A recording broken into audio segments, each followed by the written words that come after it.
disease process, chapter 9, which is the respiratory system. What we're going to be learning today, these are the different categories of the different disorders we're going to be talking about. So as you're going through the book, if you find topics in the book that isn't one of these, you can just go ahead and skip that.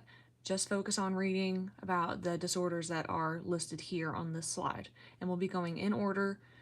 So they'll be in order in the book. You just might have to skip over some disorders as you read through. And of course, these are the ICD-10 codes associated with it. You do not have to memorize them for the test, but it will be helpful if you're familiar with them, and if you know them, it will help you on the test, but it's not required for you to know them. Okay, so first let's talk about the anatomy / the function of the lungs, what they do in the body. So the primary function of the lungs, as you probably guess, is breathing in oxygen. So we call this ventilation, oxygenating the blood that comes in to bring to so that the oxygen can be delivered to the rest of the body, and then also getting rid of carbon dioxide out of the body. So when we convert oxygen to when the cells use up the oxygen in the body, carbon dioxide is a natural waste product. We need to get that out of the body. So when we exhale carbon dioxide out. This is called gas exchange, and gas exchange occurs inside of the alveoli, and I'll show you a picture of that here. So these are the lungs, right? At the very end of the lungs, this is kind of a zoomed in picture. At the very end of these tiny little tree-like things, these are called bronchioles. They split into these tiny, kind of like a tree. At the very end are these little sacs called alveoli, and that's where gas exchange occurs. So where the carbon dioxide gets exhaled out and where the oxygen goes through. So anyways, where are we at? Okay, so this is important because the lungs help to maintain the acid-base balance. So, we talked about homeostasis back in chapter 1, about how the body likes to stay in like a happy zone, right? Like everything needs to be perfectly balanced to keep it, in a functioning levels. That's homeostasis. So the pH scale is one of those things that the body likes to keep balanced. So the pH scale it measures how acid-like or how basic something is. So you can even look at water, how much you can dip a little stick in it and it'll tell you what the pH is of the water. Is it acidic? Is it neutral? Is it alkaline? So something like citrus is going to be more acidic, and something like milk is going to be more alkaline or basic. So the body wants to stay at a good level as well. So carbon dioxide is acidic, okay? So the more carbon dioxide you have in the body, the more acidic your body is going to be.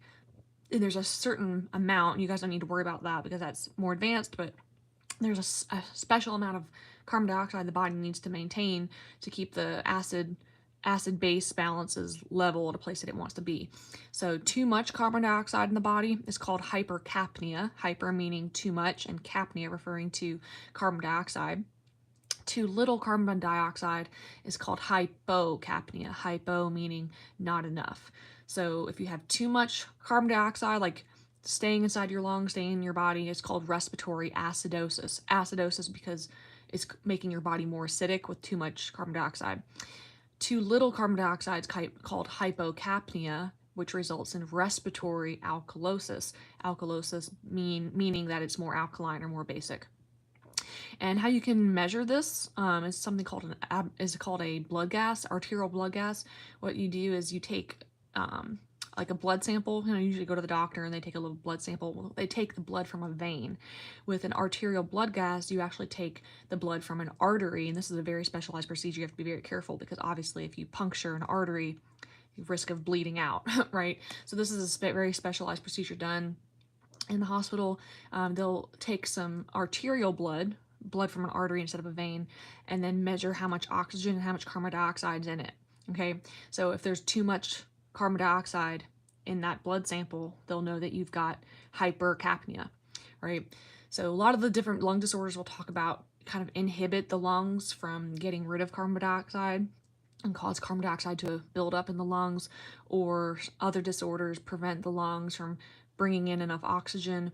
So this is just important to understand that one of the main functions of the lungs is keeping a happy balance between oxygen levels and carbon dioxide levels.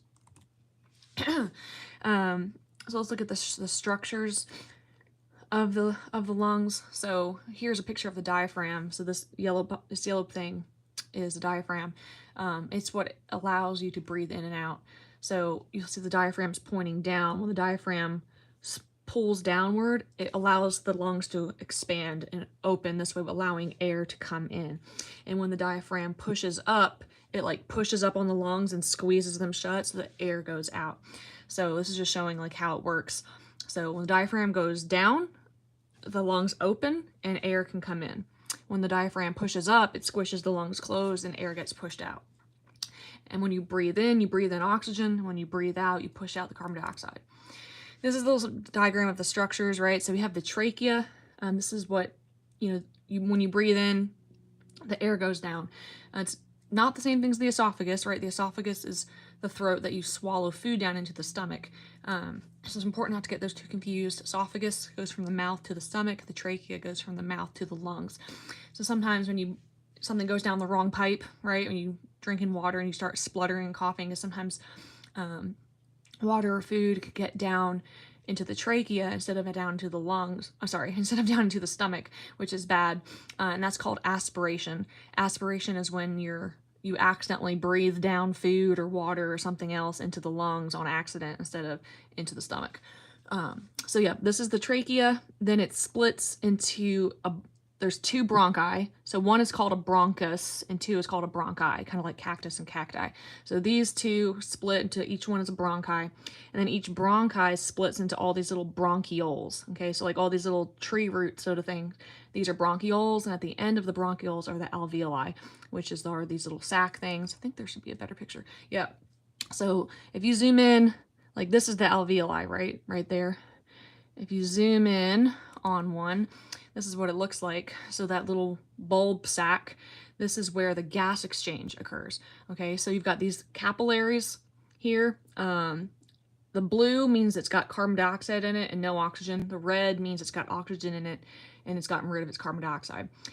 So as the blood flow is going through the capillaries by the alveoli, the carbon dioxide is exiting the capillaries, going into the alveoli, and then the carbon dioxide goes from the alveoli back, through the bronchi, through the bronchioles, and out the trachea. And then all the air that you're breathing in, the oxygen, comes into the alveoli, goes into the bloodstream, makes those red blood cells oxygenated again, then it goes and delivers all that oxygen to the rest of the body.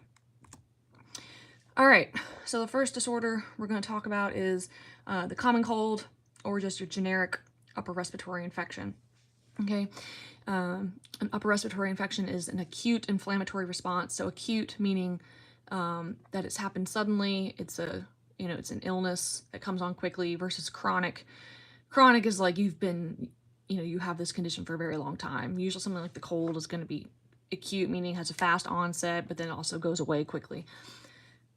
All right, so the mucous membranes. A mucous membrane is like the inside of your cheek, the skin inside your nose. Mucous membranes are also in the genital tract. It's just kind of like the wet lining of the skin. So like, you touch the inside of your nose and it should be like slightly moist. Same thing with in your cheek as well. So symptoms of this, most everyone knows what the symptoms of a cold are. Nasal congestion and discharge, like your runny nose, sneezing, watery eyes. Sometimes you got a sore throat, hoarseness, like your voice is hoarse, and some coughing. So what causes these is a virus. There are over 200 different kinds of viruses that can cause the common cold, which, since it is caused by a virus, antibiotics aren't going to work, right? So a lot of the times people come into the doctor hoping for an antibiotic, not realizing that colds are caused by viruses, so antibiotics aren't going to do anything. How they diagnose this is generally just looking at the symptoms, right? You can, even without being a doctor, you can tell that someone has a cold.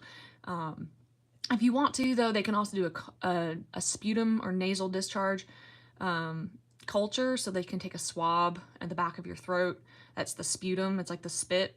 Or you can do a swab in the back of the nose and then put it in one of those like petri dishes and see if anything grows. Or they can see like what the specific organism is. but generally they won't do that because you can't cure a virus. There's not like, they don't have things that can cure viruses. You mostly just treat the symptoms. So with that, resting, bed rest, increasing your fluids. There are over-the-counter drugs that you can take to kind of just feel better. And these are the main categories: antihistamines, decongestants, expectorants, and cough suppressants. So antihistamines, anti meaning it blocks histamine. Okay, so your body is releasing a chemical called histamine, which is causing all of these different symptoms, like the watery eyes, the sneezing, the nasal discharge, the runny nose. So histamine causes all of this. Your body's producing that in response to the foreign invaders, and in response to the virus being there. So antihistamines will just block histamine from being released so that it will stop causing all of those unwanted symptoms like the itchy, watery eyes and nose. A decongestant, when you're feeling congested, right? It's like all that fluid kind of like stuck in your nose. This is going to do the opposite of that. So decongestant. This is going to decrease swelling by vasoconstricting. Okay, so like when your vessels vasodilate, it means to open up like this, right? Imagine like a pipe opening and closing. So vasodilation is the vessels are getting bigger and wider. That means more fluid is able to be there, right? So the bigger and wider your vessels are, the more fluid in there, and you feel more congested. So when you do vasoconstriction, there's less room for fluid, so there's less like water and just fluid getting in the way. So it decreases that swelling in the nose, makes you get rid of that runny nose, itchy eyes, all of that. Expectorants, these help you to cough. So they're called mucolytics. They can dissolve the mucus that's been, that drips down the back of your throat and makes you cough. So an expectorant will like help you to cough it up, so that you're not just having it all drip down into your lungs. And then a cough suppressant, these are super useful like at night, like when coughing keeps you up all night and you can't go to sleep. So cough suppressant will lessen that urge to cough, kind of like decrease that involuntary reaction in the back of your throat that makes you want to keep coughing all night. All right, then we got sinusitis. Most people know what this is. You've had a sinus infection at some point in their life. This is inflammation of the mucous membranes inside the nasal sinuses. So we also have mucous membranes lining the inside of our sinus cavities. I think I have a picture here. Yeah, there are sinus cavities up here behind our eyes, down here by our cheeks, behind our nose, like these open spaces that can get filled with fluid, get filled with phlegm, and get irritated and inflamed and just be painful. So what are some signs and symptoms? Pain and tenderness over those areas. So like some people will have like a headache right here, or like pain right here where those sinuses are, especially if like you press on them, they're real sore. The pain is also worse when bending over, just because gravity fills those sinuses with fluid when you bend over. Pain in the cheeks and teeth. There's one time I actually went to the dentist because I had such a terrible tooth pain. I thought I had a tooth infection. Right? I was like, there's no way, like something's wrong with my tooth, like it's hurting so bad. And the dentist was like, there's nothing wrong with your tooth. You just have very inflamed sinuses right there. So like, look in that picture again, like right here, if it's super swollen right there, you got your teeth behind your lip right here. So like this tooth here was just killing me. It was just because of the pain in the sinus. Typically you'll also have like green, yellow mucus coming out because it's infected. With sinusitis though, it can be viral, bacterial, or fungal. Bacterial is the most common, and bacteria tend to be the ones that cause like the greenish yellow sputum, because the growth of the bacteria and the smell, right? Diagnosis, you can do a culture, so culturing that mucus, kind of seeing what bacteria grow, and then the point of a culture is so you can see which specific bacteria it is that grows. You can look at it under a microscope, and then you know which specific antibiotic to use, right? Because there's like umpteen million different types of antibiotics, and they all target specific types of bacteria. Not all bacteria are created equal. They're all different, so it helps you know like which antibiotic to use. So for treatment, corticosteroid nasal sprays are really helpful. Again, corticosteroids are used for inflammation or to calm down the immune system, right? So since it's an itis, sinusitis, that means there's inflammation. So you can see how it's super red and inflamed here versus here it's normal, just kind of not as inflamed as over here. So that's going to calm down the inflammation. Oral antibiotics will treat that bacterial infection. Antihistamines, decongestions, the same as for a cold. There's also a procedure called a sinusotomy they can do. So they'll, under anesthesia, they will, it's a very simple procedure. They will, insert like a needle into the sinus. If it's, hurting really bad and it's filled with a lot of drainage and fluid, they can put a needle in there, drain out all the nasty stuff to relieve a lot of that pain and clear it out. They can also like flush it, rinse it out with sterile water to get all that gross stuff out of there. All right. Right now we're in pharyngitis. Pharyngitis is inflammation of the pharynx. Again, anytime you see itis, you know this inflammation. This is also, typically when we say pharyngitis, we typically mean strep throat. That doesn't always mean it's strep throat because there are different bacteria that can cause a sore throat, right? But strep is just very common, so it's just kind of, in layman's terms, people call it strep throat, even if it's caused by something else. Strep is short for streptococcus, which is a type of bacteria that tends to cause pharyngitis, if that makes sense. Anyway, so symptoms, most of these disorders have all been very common and everyone knows about them so far. So fever, dysphagia. Now what does dysphagia mean? Phagia has to do with eating, and dys means, the opposite of, or not being able to, so difficult time eating, right? Because your throat is really sore, so it's painful to swallow.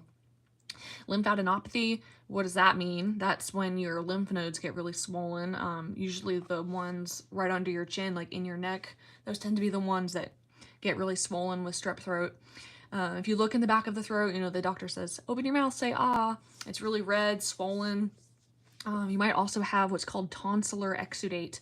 Let me see, I have a picture here. Yeah, those like the white things in the back of your throat, like in your tonsils. That's really common with strep throat. It's that bacteria causing that reaction. So again, it could be viral or bacterial. Actually, interestingly enough, viral is more common for pharyngitis, but bacterial is the one that's like more serious, the one that actually gets treated. So like when you have strep throat, that's bacterial, and they'll give you an antibiotic for it. Whereas if you just have a viral pharyngitis, they won't give you an antibiotic, and it's not technically strep throat.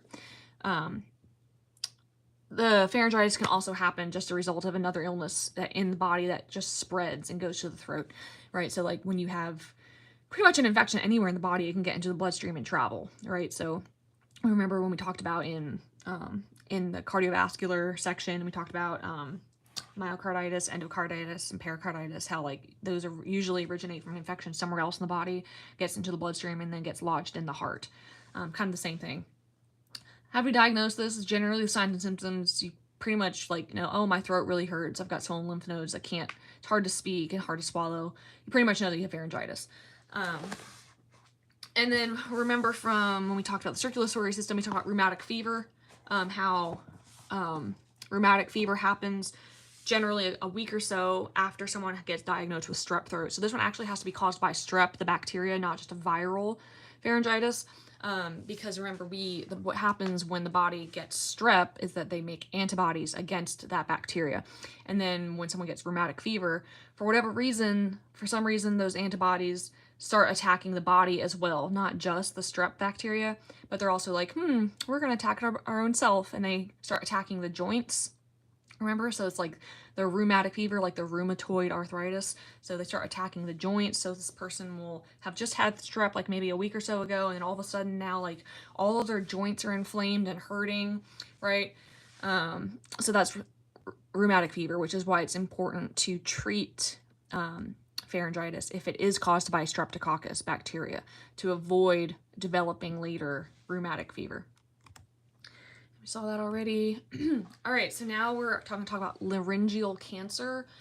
This is going to be cancer of the larynx. And what is the larynx? This is kind of the layman's term of vocal cords.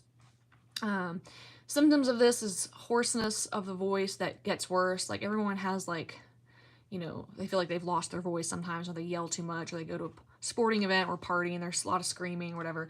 But typically that goes away within a day or two. So this hoarseness is hoarseness that gets worse, not better. Dysphagia, again, difficulty eating and swallowing. Hemoptysis. Now, what is hemoptysis? Hemo is referring to blood, and ptysis is like having to do with coughing it up. So they're coughing up blood, a cough, pain in the ear. So like the pain will be radiating from that throat to the ear. And then stridor. Stridor is a sound. So when someone takes a stethoscope, puts a stethoscope on your lungs, listens to you breathe, stridor will be this weird kind of lung sound that you hear as they're breathing in and out. It's like this high pitched. It's kind of hard to explain, but if you ever heard like normal breathing sounds, you'll know that this is different because it just sounds like kind of whiny, kind of pinchy. I don't know how else to explain it. Etiology, what's causing this? Alcohol and smoking are the biggest causes of laryngeal cancer, and not just either one of those by itself, but like especially together. Like if you drink a lot of alcohol and you smoke, like those two factors combined are multiplicative, so they make the situation even worse. Diagnosis is you do a biopsy, so you take a little needle, take a couple cells from that tumor that's growing in the vocal cords and look at it and be like, okay, is this cancer? Is this benign? Staging is done via the TNM system. Let's see if we remember what that means from chapter 1. The TNM stands for tumor nodes metastasis. So looking at the tumor, like, is it big? Is it small? What are the cells like? Are they very malignant? Are they benign? Nodes, so like, has the cancer spread to the lymph nodes? Yes or no? And then are there any metastases, right? So like, the more it's spread and the bigger the tumor is, the more like it's going to be towards stage 3 and 4, versus whether it's a smaller tumor and it hasn't spread anywhere, it'd be like more like stage 1 or 2. A CT and MRI is how you look for to see if the tumor has spread anywhere, because those images of tumors will pop up on the imaging.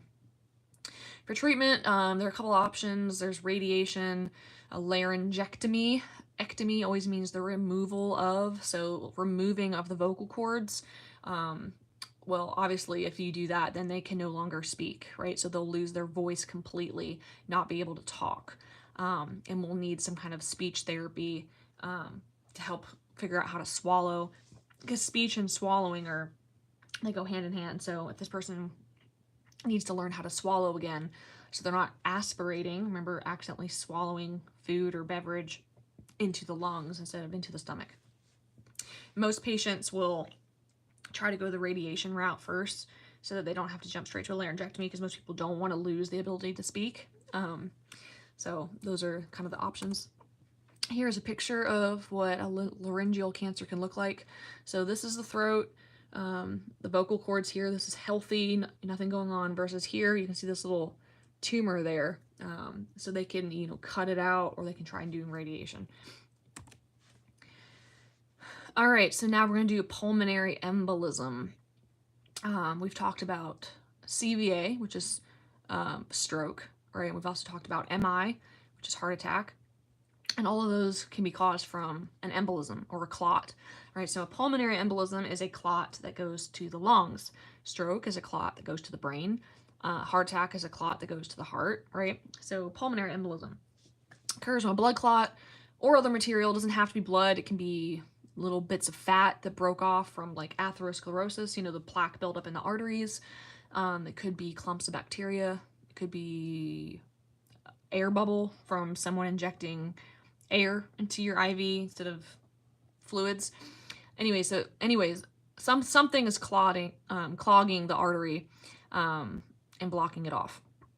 So symptoms, very sudden onset of dyspnea. What is dyspnea? Dyspnea is difficulty breathing. So it's like suddenly you feel like you can't breathe, feeling like this anxiety and apprehension. Some people describe it as like a feeling of impending doom. Feeling like you need to cough, sudden chest pain. And when we say chest pain, I literally mean chest, not like heart, right? But like the heart and the lungs are like in the same area. So it's kind of hard to differentiate, like, is this heart pain or is this lung pain? But it's just like hurts in the chest. And then tachypnea.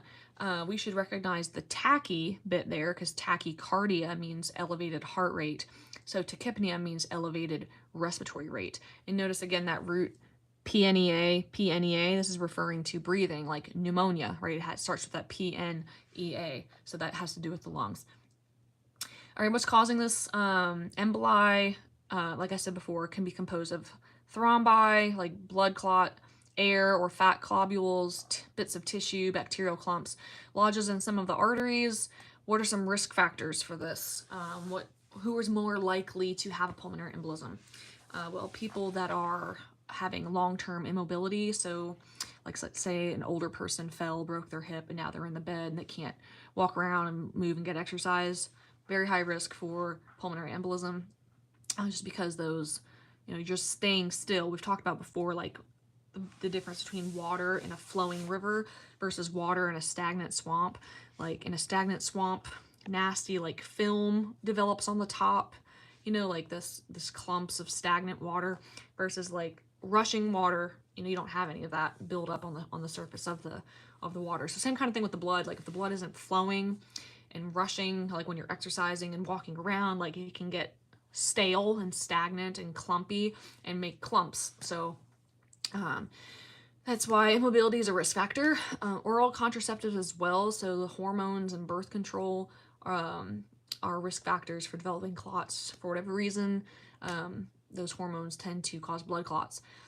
Diabetes, mellitus. Diabetes is a risk factor for everything.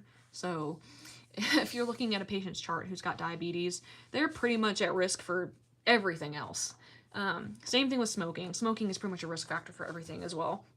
And then previous MI or previous heart attack is a risk factor for pulmonary embolism. All right, how we diagnose this? Do a scan of the lungs, so like some kind of imaging, right? You'll see areas of necrosis or air not being able to get to the lungs, or like you'll see where the clot is. A CT, preferably. Treatment, obviously you want to give them some oxygen, since the problem is the blockage to the lungs, so the lungs aren't able to work and get oxygen where it needs to go. There's also anticoagulants. So to coagulate means to like clot off, right? So like if you cut your leg and it starts bleeding, and then after a while, like, it stops bleeding, like, right, it clots, it coagulates. So an anticoagulant like prevents blood from clotting, which is good if you're prone to blood clots, but bad if you're having like surgery or something, or you're, at risk for getting injured, because then you can bleed out. So you just have to be careful if you're on anticoagulants to not like bleed out. If you're gonna, like, it's not a good idea to go on anticoagulants if you plan on going, like, doing something dangerous like rock climbing or having a surgery coming up. Those are going to prevent clots, right? But if you already have a big clot, anticoagulants aren't going to break that up. It's just going to prevent them from forming. A thrombolytic is what's going to break down a clot that you have. So thrombo meaning the thrombus or the embolus, and then lytic means to break down. So it's breaking up that clot.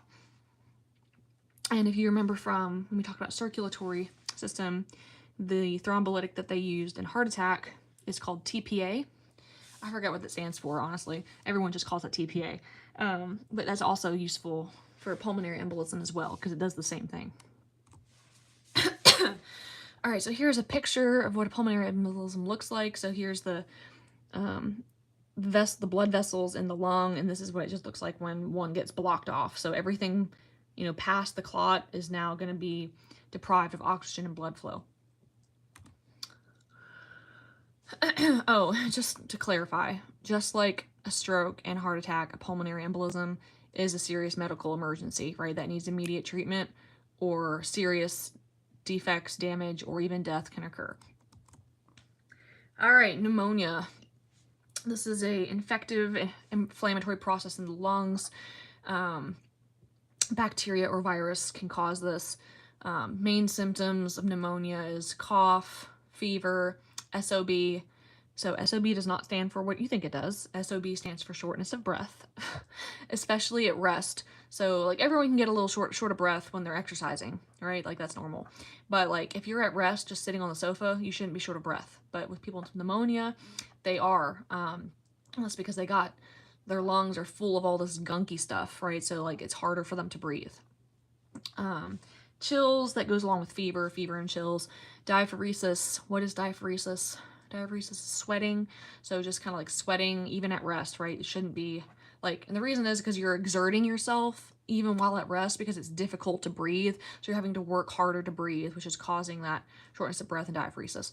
Chest pain, again, just because the chest encompasses the heart and the lungs, so it's kind of hard to differentiate what it is. Cyanosis is when you turn a little bit blue, and that's because like deoxygenated blood or blood without oxygen in it is more bluish. And so when you start to run out of oxygen, people start to turn blue, right? You hold your breath too long. Well, you shouldn't be able to hold your breath that long, but you could turn blue. And then hemoptysis, again, is the coughing up blood. Etiology, or what's causing this, like I said, could be a bacteria, could be a virus. HAIs, what are HAIs? These are hospital-associated infections. I think it's also called a nosocomial infection, where you go into the hospital fine, and then you get something from being in the hospital. And the hospital, unfortunately, is a breeding ground for a lot of stuff. So a lot of times people end up being on a ventilator. They're at risk for getting pneumonia just because there's germs and nastiness everywhere in the hospital. So that's a risk of a ventilator, is being exposed to bacteria and viruses like from another patient or something that you wouldn't be exposed to at home.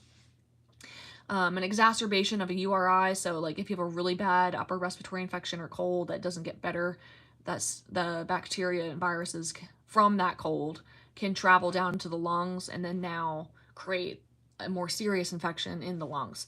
Because remember, a cold is just inflammation of the mucous membranes, like in the nose and the mouth and the throat. If it travels down and lodges into the lungs, now you got pneumonia. Also, another cause of pneumonia is aspiration of material into the lungs. So like I said, if you're swallowing water or food or whatever, and you cough wrong and it goes down into the lungs instead of the stomach, now you've got all this stuff in your lungs that shouldn't be there. That can start growing, nasty bacteria or whatever. And, when you get older, sometimes it becomes difficult to swallow. Older people typically like can't swallow pills. They need to be crushed up with, applesauce or yogurt or something. Or if people have had a stroke and they don't have the ability to swallow very well, or maybe someone had laryngeal cancer and they had their vocal cords removed and now they can't swallow very well. These people are at risk for aspiration, so they're just more likely to swallow wrong and have food or water or whatever go into their lungs instead of into their stomach, which is more likely to cause pneumonia. Diagnosis, chest x-rays, the main one. You can see like if there's fluid in the lungs or if it's just air. That'll show you like how bad the pneumonia is.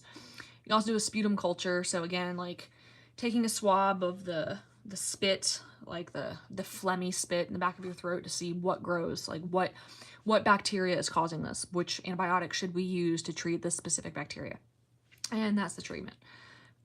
All right, so here's a picture of what pneumonia looks like in the alveoli. So we got the lungs, again, the very end of the bronchioles, you got the little alveoli sacs. They look kind of like grapes. I've always thought of them as grapes. So normally they're like empty, filled with air, right? Because the oxygen needs to get in and go into the bloodstream, and then the carbon dioxide needs to come out of the bloodstream and exhaled out. But with pneumonia, you see there's a bunch of like random fluid in here, and that's because of the inflammatory process. When there's the presence of bacteria, your body's trying to fight it. So your body will try to bring a bunch of white blood cells and other things to the area to attack that virus or attack that bacteria, right? And with that comes a lot of fluid. So now you've got a ton of fluid in your lungs building up, and as you can imagine, it's difficult to breathe through water. It's like literally feels like kind of like you're drowning a little bit. Like it's very hard to breathe through all of this water in your lungs. All right, so now we've got RSV. You've probably heard of RSV. I feel like there's been a couple breakouts recently. RSV is just the name of a specific virus. So most of the time, we're talking about like treating with antibiotics, it's because it's bacterial. it says it could be bacteria or virus. If it's a bacteria, it's going to be antibiotics. And if it's viral, a common virus is the RSV virus. It's respiratory syncytial virus that's causing pneumonia. Okay, so this is really common in the super young and the super old, but typically when you hear about it, it's usually in reference to like babies and little children, because it's extremely like deadly for them. So symptoms of this, it's going to look like cold-like symptoms in the beginning, cough, runny nose, that sort of thing. Otitis media is also possible. Remember that from when we talked about the eye and the ear? It's that middle ear infection. Coughing, and then as the disease gets worse, it progresses to worse fever, malaise. Malaise is just like this tired, unwell feeling. Lethargy, super tired, and difficulty breathing, dyspnea. So what causes this is the RSV virus. It's spread, so like someone else is infected with it. It's spread by contact, so, touching people's hands or kissing a baby's face, sort of thing. Also, like, if you sneeze on your hand and now you're touching a baby, that's how it gets spread. You can diagnose this through the nasal secretions and then seeing the presence of the virus there. Treatment, the antibiotics, it says here, is going to be for if they have otitis media. The antibiotics aren't treating RSV because RSV is a virus and we don't use antibiotics to treat viruses. You kind of just treat the symptoms. Antipyretics, antipyretic means anti-fever, so that's what the pyretic mean. You ever heard of a pyromaniac? That's someone who loves fire, and fire is hot, right? So like that's what they're talking about. Like fever is like when you get hot. So antipyretic is a fever. A nebulizer is this is a nebulizer. So it's like a special apparatus that turns like liquid medicine into like this mist that you can breathe in, and it helps just open up the airway so that they can breathe better. You've heard of a vasodilator in the cardiac chapter, like opening up the vessels as vasodilation. A bronchodilator is something that opens up the bronchus, the passageways of the lungs, to make it easier to breathe. All right, influenza, or the flu, as most of us know it by. It's an acute infection, very contagious. It is viral. Okay, symptoms of this: cough, fever, headache, sore throat, malaise. You might be thinking of, oh, what about, vomiting, diarrhea? Well, that's going to be more of a digestional flu, but right now we're in the respiratory chapter, so we're just going to be talking about respiratory flu instead of like a stomach flu. So causes of this, like I said, is viral. This is spread when people cough or sneeze, so those droplets in the air. Diagnosis can be from a nasal swab. They just kind of use one of those cotton applicators and they test it in the lab to see like if the virus is there. It can be difficult to differentiate the flu from a common cold because they're very similar. One of the best ways to kind of like figure out if someone's got the flu or a cold is the presence of malaise. Generally with the common cold, you don't feel like that malaise feeling, just like you just feel ill, right? You just feel unwell and like, body aches and soreness and like super tired. Like generally that's more associated with the flu than with the common cold, so that's a big one. Also, a more intense fever is usually associated with flu instead of the cold. Treatment wise, again, it's really going to be just treating the symptoms since you can't cure the flu because it's caused by a virus. So bed rest, increasing your fluids, antipyretics, which is anti-fever. And then there is a drug called oseltamivir. That is actually an antiviral drug. It is not a cure, right? But it helps to prevent the virus from replicating as much. It's kind of like reducing the spread so that your immune system can catch up. But oseltamivir is really only useful if it's given early on. So if you wait too long into the illness to get treatment, the oseltamivir isn't really going to do anything because the virus has already had time to replicate by then. All right, next one. Emphysema, aka COPD. The book says that emphysema is a type of COPD, so I don't really like the book, but the book has several disorders listed as types of COPDs. COPD stands for chronic obstructive pulmonary disorders, whereas they list emphysema as one of them. Nowadays, COPD and emphysema are kind of interchangeable. So I feel like emphysema is kind of an older term that they used to call this disease, but now most people just call it COPD. Anyways, what this is a chronic disorder. So most of the other ones we've talked about so far have been acute. Like you get sick very suddenly, and then it has like a spike of when you feel the worst, and then it like goes away within like a week or so. Whereas COPD is like a chronic disorder, so it's like it progressively gets worse, and it doesn't like, it's like for over the course of years, right? So what happens with this is that it's progressive chronic damage to the alveoli, so those little grape-like sacs. So this is usually caused from people who smoke. It's just the constant toxins and that smoke damage the alveoli and make them unable to basically do their job. So if those alveoli are damaged, the gas exchange isn't going to be able to occur very well. So oxygen isn't going to be able to pass through them to get into the capillaries, and then the carbon dioxide isn't going to be able to get out to be exhaled as well. So the exchange is impaired. So symptoms of this is going to be dyspnea, difficulty breathing, tachypnea, elevated respiratory rate, and I don't know if this has been mentioned yet, but a normal respiratory rate is anywhere from 12 to 20 breaths per minute. Obviously, you're going to breathe more if you're like working out, right? But this is like at rest. 12 to 20 is normal for at rest. So anything above 20 breaths per minute at rest is considered tachypnea. Wheezing, you probably know what wheezing is. It's like that, I'll just see if I can do it. It's like, this is a normal breath. But wheezing is like, sorry, I know it sounds kind of funny, but it's like that high-pitched kind of like, and that is what's being caused from like a restricted airway. Wheezing is also common in people with asthma, for example. Anyways, so cough. Now the other thing is using accessory muscles to exhale. So normally when you breathe, it shouldn't require a lot of effort. Like you can just, with very minimal effort, breathe in and out. But people with COPD, it's difficult for them to exhale. And let me see if I can show you a picture. So in this picture, you can see a normal alveoli. It's got like these clearly defined segments of these little like individual shaped balls, right? Whereas with emphysema / COPD, the segments are kind of like less, like it's more, it's what happens is the alveoli get damaged, so now they're like stretched out and they're not able to like compress and open as well. They just kind of permanently stay open and big like that, so they've been like permanently stretched out, which makes it difficult for them to compress down when you're exhaling. So these people have to use like their abdominal muscles to like squeeze the air out, to really put pressure to like make the alveoli squish out the air, if that makes sense. So it looks like it's taking a lot of effort to breathe, if that makes sense. Like normally it should be a very effortless process to breathe in and out.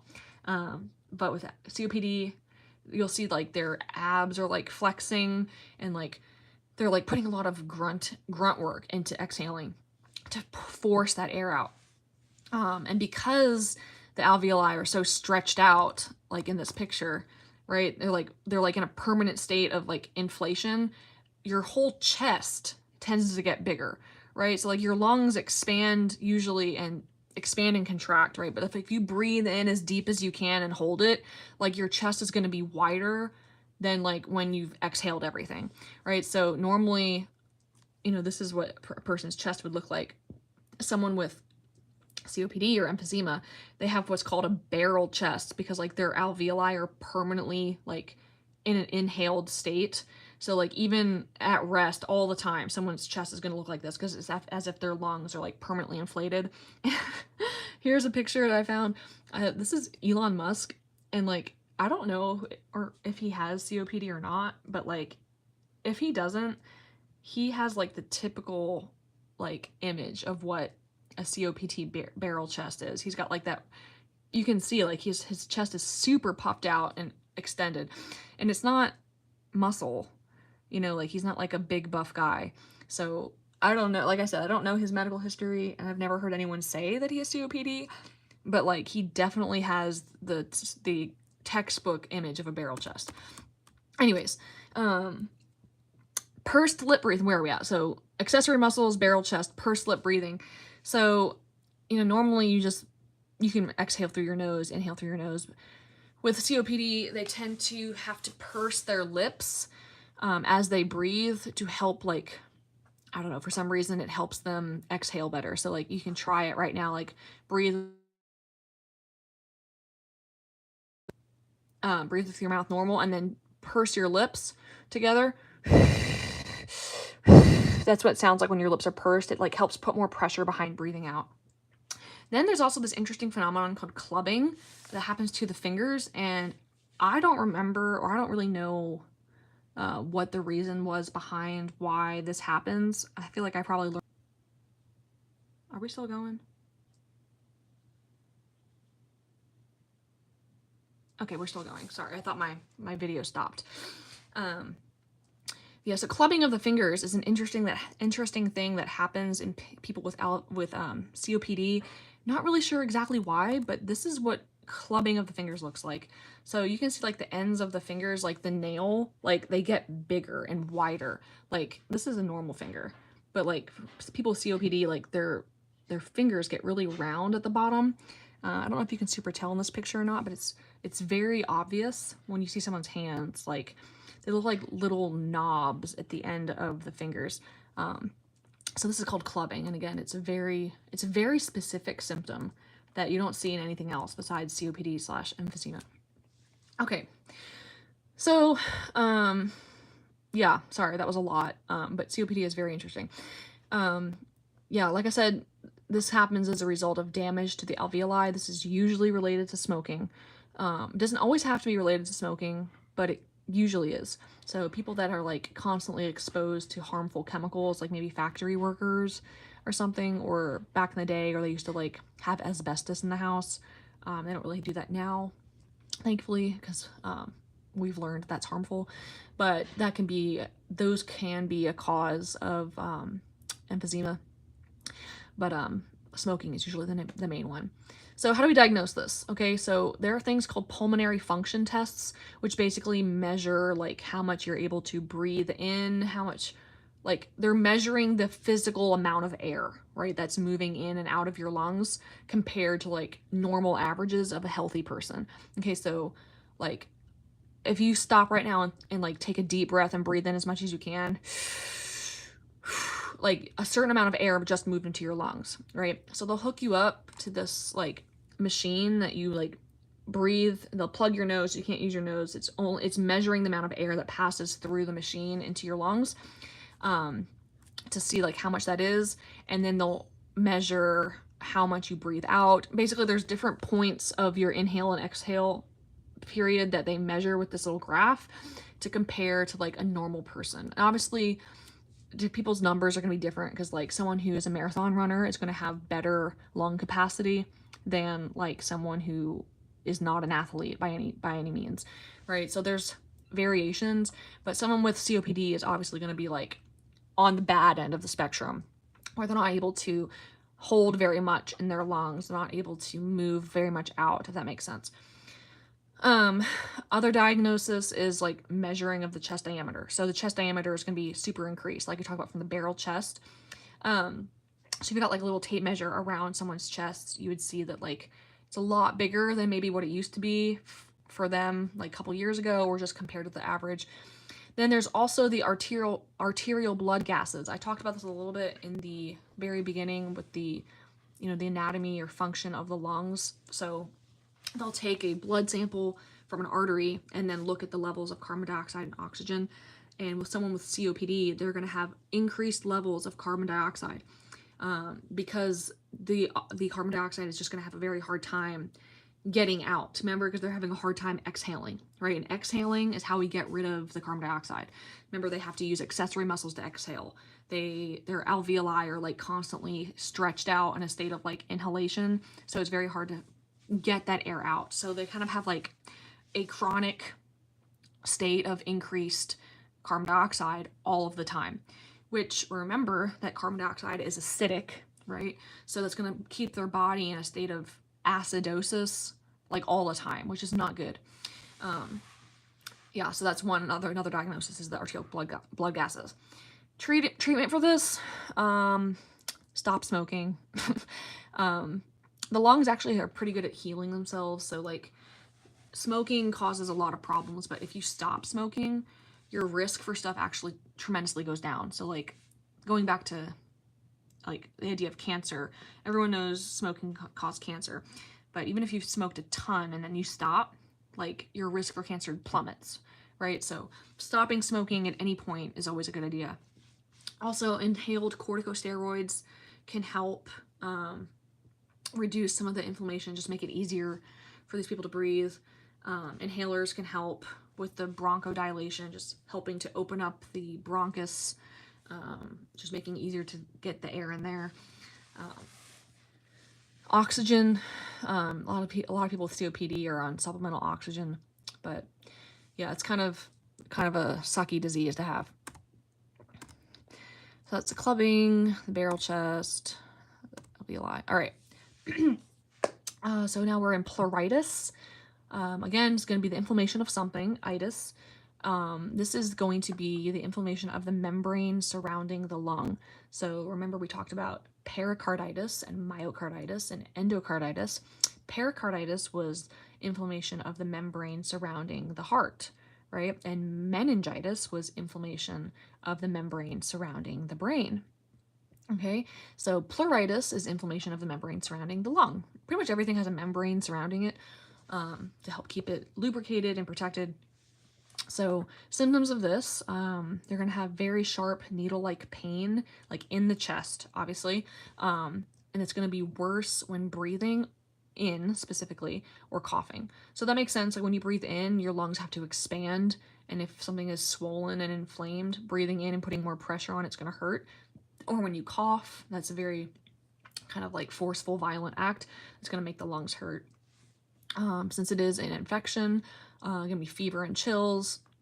And then because it hurts to breathe, right? People tend to breathe very shallow, very rapid, because taking deep breaths is painful.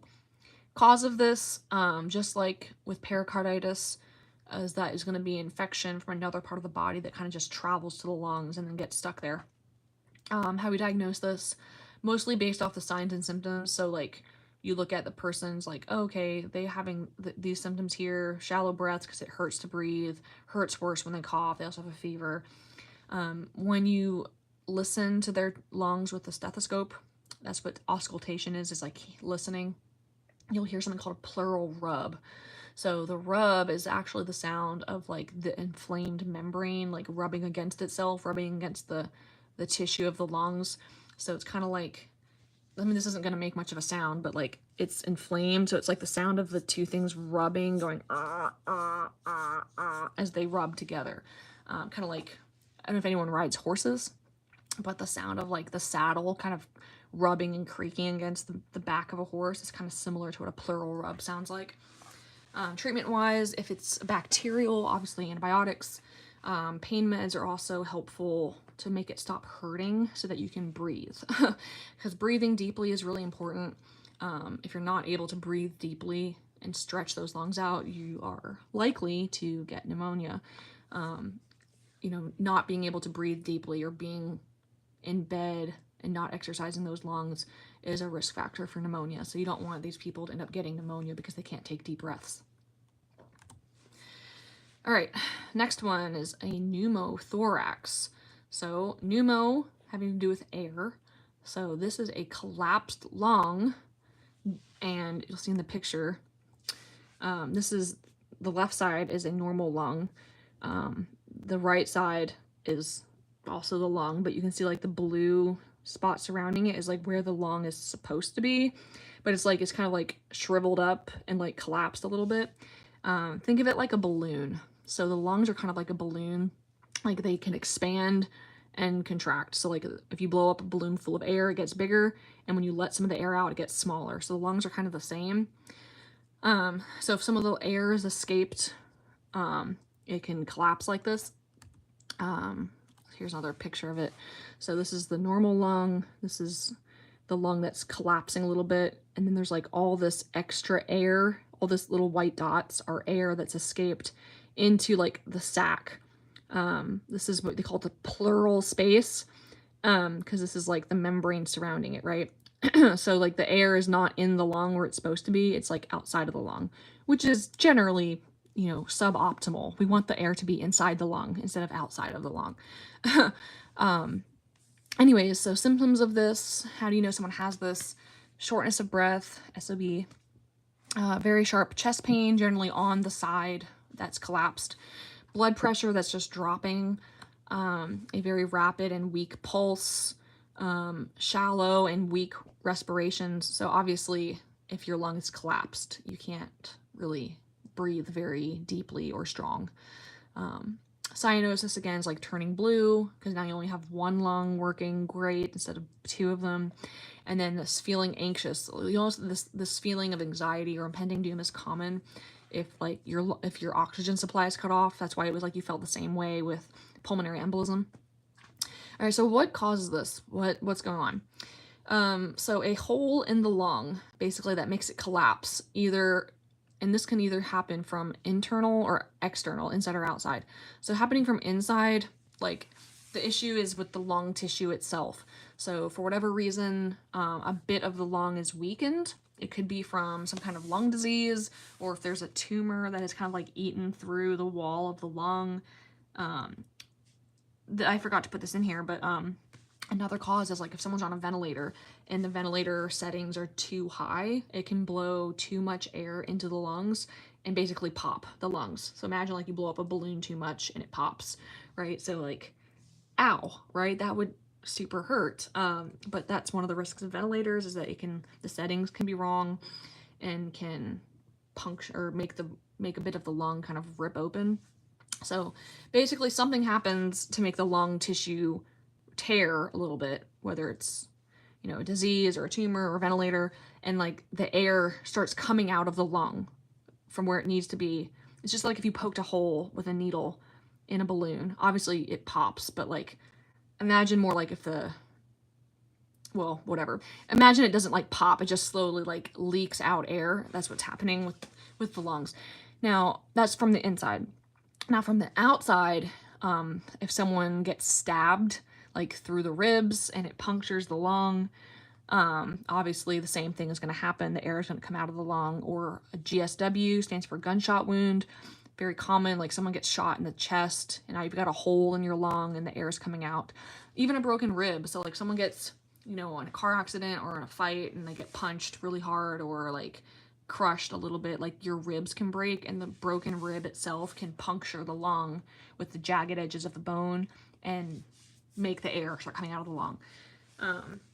Diagnosis of this is some kind of imaging. It will literally show that one side of the lungs is collapsed.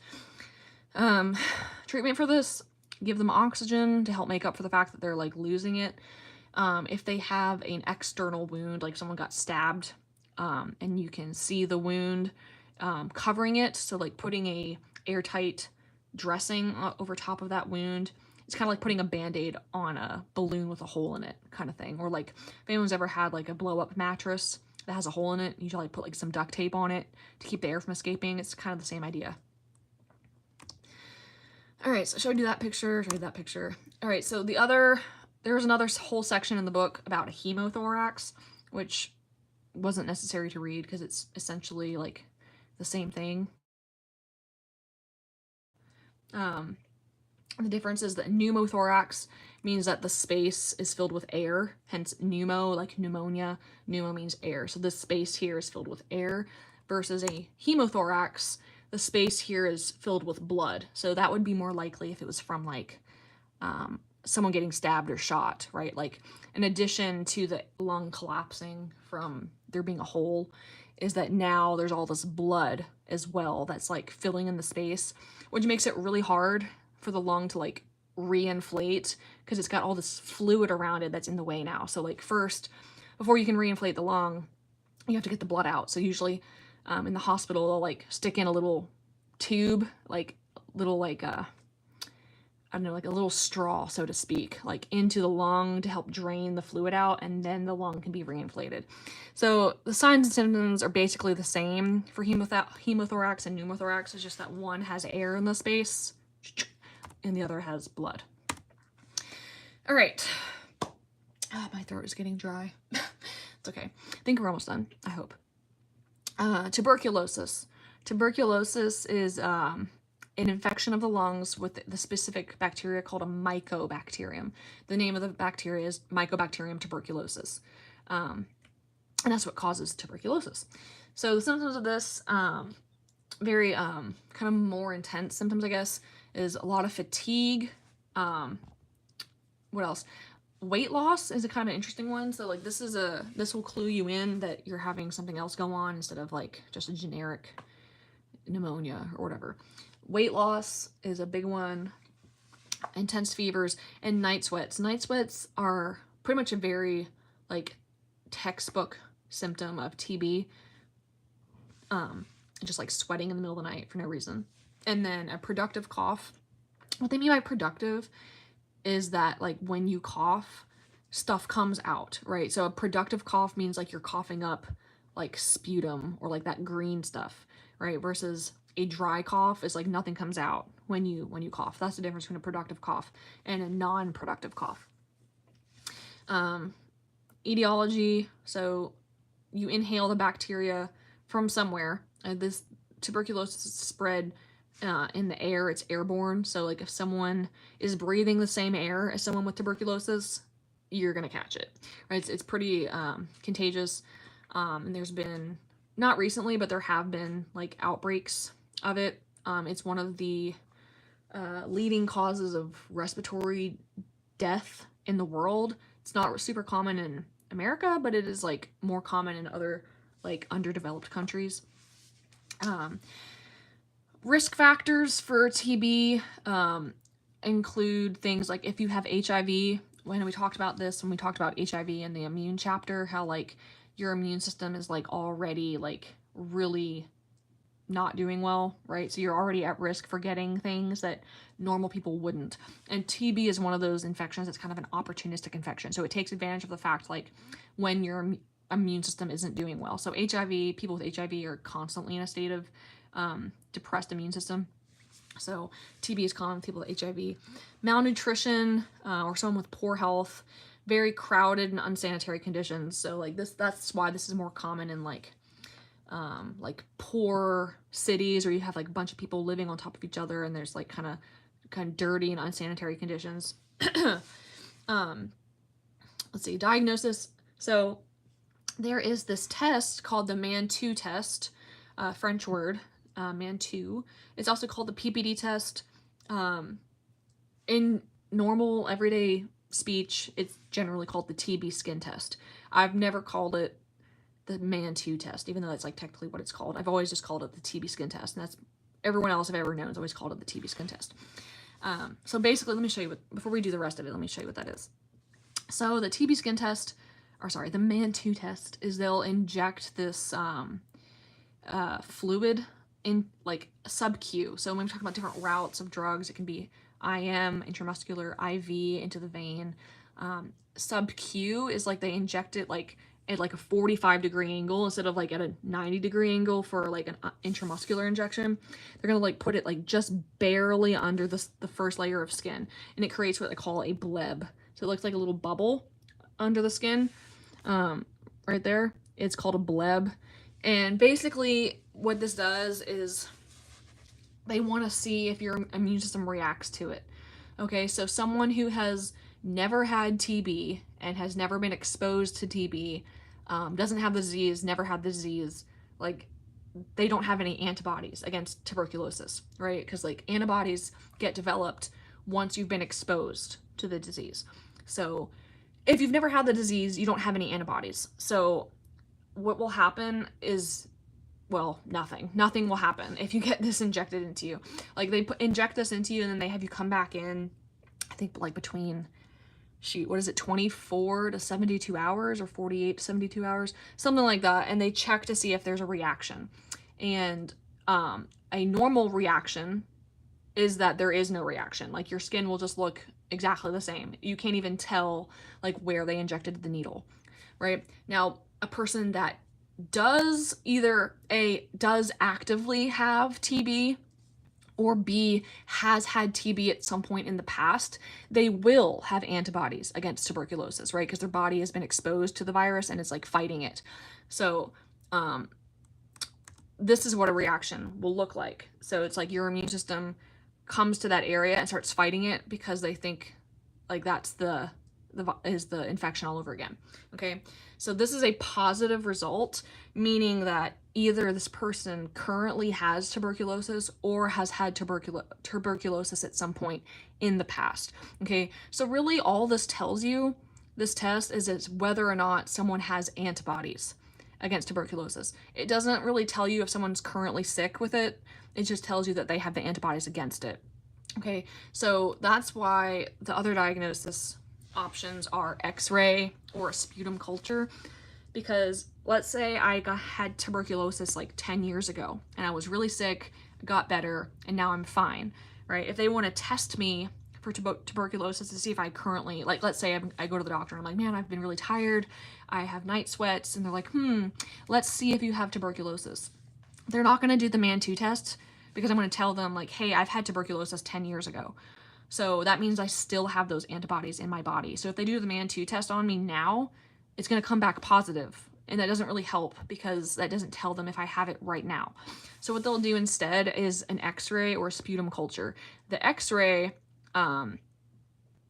will show like if I have a current infection in my lungs, or they'll do a swab of the back of my throat for that sputum, which is the phlegm spit, and see if there are any current bacteria in there, right? Because if I have an active infection, it'll show up on an X-ray and the bacteria will be in the sputum. That's why a MAN2 test won't really work if I've had the disease ever in the past, okay? And I think I might have accidentally said virus a couple times when I was talking without thinking. It's definitely bacterial, so sorry if I said virus. Just don't, I think I might have said it on accident. But yeah, it's definitely a bacterial infection, sorry. Yes, that's what this is saying. If the PPD test is positive, never retest again using the PPD only X-ray. And I explained here the PPD test looks for the presence of antibodies against TB. If you've ever had TB, it will always be positive, even if you're not currently sick, because you'll have those antibodies forever. Okay, and the antibiotics of choice typically is isoniazid. There are other ones, depending on like the severity of the disease that you have, but yeah. All right. All right, mononucleosis. You may have heard of this before. Often it's just called mono, or even the kissing disease, which is kind of like a street name for mono. The reason they call it the kissing disease is because it's passed through saliva. So obviously kissing is a way you pass saliva. But you can also get it from like sharing a water bottle or sharing, utensils or something. Okay, so this is an infection that's caused by the EBV virus, which is Epstein-Barr virus. Signs and symptoms of this is lymphadenopathy, so swollen lymph nodes, right? General malaise. So people with mono tend to be very tired. Like fatigue and lethargy are like a huge, huge sign symptom. Anorexia, again, not like anorexia / bulimia. This is like you just don't want to eat, just not feeling hungry. Chills, fever, sore throat, headache, and tonsil stones. So just kind of like with strep, with the white things in the back of the throat. It's also common in mono. Again, it's caused by Epstein-Barr virus, transmitted through saliva. So it's actually also most common in adolescents and young adults, which is also why they call it the kissing disease, because that's when people start, having romantic interests when they're teens and young adults. And so there can be breakouts like in schools, like one person gets it and they're dating this one person, and then they, it just gets spread real fast. This gets diagnosed from a blood test. The blood test, they're going to just look for antibodies to Epstein-Barr virus. So it's kind of the same idea as the MAN2 test, except they're just doing a blood test to look for antibodies. So this will also come back positive if they've ever had mono in the past. So I guess just look at their, their symptoms as well. Treatment, treat the symptoms. Not much you can really do since it is a virus. Bed rest, anti-fever drugs. This typically tends to take a while to get better. It's not like a cold where it's better in a few days. Mono tends to take like a couple months to recover from. It's a mono throat. All right. Adult respiratory distress syndrome is what the book calls it. Not sure why they call it that. I just put it in there so that people wouldn't get confused. But it's actually called acute respiratory distress syndrome. Not sure why the book is wrong about that. But if you don't believe me, you can Google it. Just type in ARDS. ARDS is kind of like the short name for it, but it's definitely acute respiratory distress syndrome because it is an acute pulmonary disorder, okay? So it happens very suddenly, very quick onset. What happens here, what's interesting about ARDS is that it is caused from something else. So in the cardiovascular chapter, we talked about shock, right? So like someone's going into shock or someone has hemorrhagic shock. So like basically their whole circulatory system is collapsing, right? Usually from extreme blood loss or from like an extreme allergic reaction, whatever. So ARDS is something that happens after someone has a very serious traumatic event to their body, like shock, okay? Sometimes they call this shock lung instead of ARDS, just kind of another name for it. So with like regular shock, like the cardiovascular shock, remember that their blood pressure just like drops like down to hardly anything, right? So their circulation isn't working. Basically all the fluid that's supposed to be in the bloodstream is like leaking out of the bloodstream into the tissues, which is why the blood pressure is dropping, right? Because there's just no fluid in the blood vessels. It's just leaking out. And this happens from like an extreme injury or extreme allergic reaction, okay? But anyways, this eventually has the effect of affecting the lungs, okay?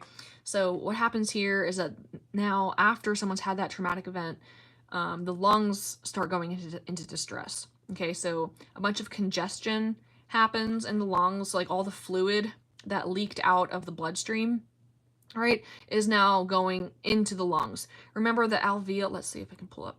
Remember the alveoli, right? So this is what it looks like in ARDS. Normally the alveoli is empty and full of air, right? But they've got these capillaries that run through that like we're supposed to transmit this carbon dioxide out and then put the oxygen in, right? But like I said, in shock, all the fluid is leaking out of the bloodstream, right? And so you can see like the fluid's supposed to be in the bloodstream, it's leaked out, and now it's getting into the alveoli. Okay, so it's like going through, and now the alveoli are filling up with fluid, which obviously makes it very difficult to breathe. So, symptoms, hypercapnia. What was hypercapnia? Increased carbon dioxide. Why? Because it can't exchange gas right now. It can't exchange oxygen and carbon dioxide because there's all this fluid in the way. Hypoxemia, hypo meaning not enough, ox meaning oxygen, so there's not enough oxygen in the blood. Acidosis, because of the increased carbon dioxide. Dyspnea, difficulty breathing for obvious reasons. Cyanosis, mottled skin, obviously just from not having enough oxygen. So causes, etiology. Like I said, a patient just had some kind of severe trauma or shock, which is now causing fluid to get into the lungs through the alveoli. The alveoli that are now filled with fluid are collapsing and not able to do the oxygen exchange. So obviously this is very bad. It is an acute life-threatening condition. They need immediate intervention. Diagnosis is, they'll just do some kind of imaging, X-ray, CT or whatever, and they'll see this fluid there on the image. Treatment, they're going to be like an intensive care. So they're going to be like an intensive care unit. They're going to be in supportive care, maybe oxygen, maybe a ventilator, all sorts of different kind of medications that are a little bit too advanced for you guys to really worry about, but it's an emergent situation. All right. I think this is our last one. Okay. Lung cancer. Lung cancer is the most common cause of cancer deaths worldwide. Both men and women, lung cancer comes out on top. I wonder if this will start changing because kind of like the era of smoking being cool and popular and like accepted and just normal is kind of fading out. Like in my grandma's time, it was like just normal. Everyone smoked. It was just no one really knew the harms of it. Doctors even recommended it as a health treatment, right? But that's kind of gone out of style, thankfully. So I wonder if lung cancer will eventually not be the number one because it's not as socially accepted and common as it was before. But anyways, I digress. Symptoms of lung cancer. Cough is like the main symptom, like coughing a ton, with or without sputum production. So like either coughing up sputum or having a dry cough. Difficulty breathing, hemoptysis, coughing up blood, chest pain, kind of like this dull pain that kind of comes and goes. That's what intermittent means. It's not all the time. It's just here and there. There's two types of lung cancer. There's SCLC and NSCLC. SCLC stands for small cell lung cancer, which is the worst kind. So SCLC, small cell lung cancer, this is almost exclusively in smokers. And then non-small cell lung cancer is the other kind of lung cancer, which generally is not associated with smoking. Various risk factors, obviously, smoking, which causes like 90% of lung cancers. Having other types of cancer is a risk factor just because of metastases. And then radiation. So you could have had radiation for a different type of cancer. And the problem with radiation is that it kills cancer, but it also can damage healthy cells and make them cancerous. So, yeah. Diagnosis of this is chest x-ray. You can actually see the tumors on the imaging. And then when they see something that looks like a tumor, they can do a biopsy, which is like taking a few of the cells out of that tumor and then looking under a microscope to see if it's benign or malignant. And then they're going to use that TNM staging that we've talked about before. Treatment, surgery, they can either like cut out the tumor, which sometimes involves removing a whole portion of the lung, which obviously makes it harder to breathe. But, you know, if the cancer is early on in the stage, sometimes they can do a lobectomy, which is removing part of the lung, and it fixes it, or they can do chemo or radiation. And here is like what a lung tumor might look like, right? Here's what it looks like on an x-ray, so you can actually like see like the tumor. And then this is what a smoker's lungs look like compared to a non-smoker's lungs. And that is all. That is it for the respiratory information. So if you have any questions, please email me. Let me know if I have anything didn't make sense as you're going through the book. Hope this helps, and good luck.